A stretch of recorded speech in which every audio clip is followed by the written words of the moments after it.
இரு கலெக்ஷன் கொடுத்துட்டு வந்துடுறேன். செல்வம் தனியா எனக்கு போர் அடிக்க போகுது, நீ வேணா கூட வாயேன்.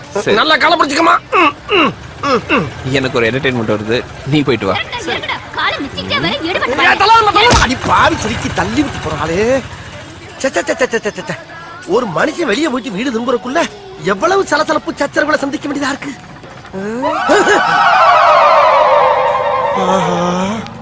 கரெக்டா நம்ம ஏரியாவை கண்டுபிடிச்சு வந்துட்டான் பாண்டி. அதுக்காக இவனுக்கெல்லாம் பயந்தெல்லாம் வீடு போய் சேர முடியாதா?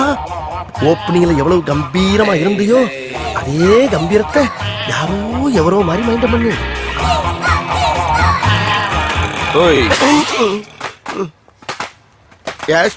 இதான அவன் ஏரியா? ஆமா. அதான் வந்துட்டேன்ல, பாத்துட்டு நீ பாட்டுக்கு ஒதுக்கி போற.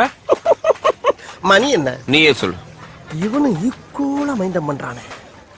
மதியம் 3. அதுக்கு 2:59 வந்ததுன்னா என் ஆளு இவனை பொழந்திருப்பாங்க. ஒரு நிமிஷம் லேட் ஆனாலும் தப்பிச்ச. ஏன் நீ வேணாடி? மத்தியானம் 3ங்கிறது என்னுடைய லஞ்ச் டைம்.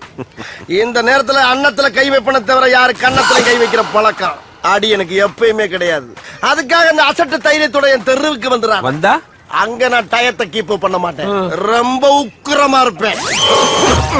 டேய் தெருவுக்கு வாடா, வாடா நீ தெருவுக்கு வாடா. சொல்லிட்டு போ. வாடா நீ அங்க வந்து வாடா, வாடா சொல்லு. வாடா நீ வாடா, நீ வாடா. வாடா.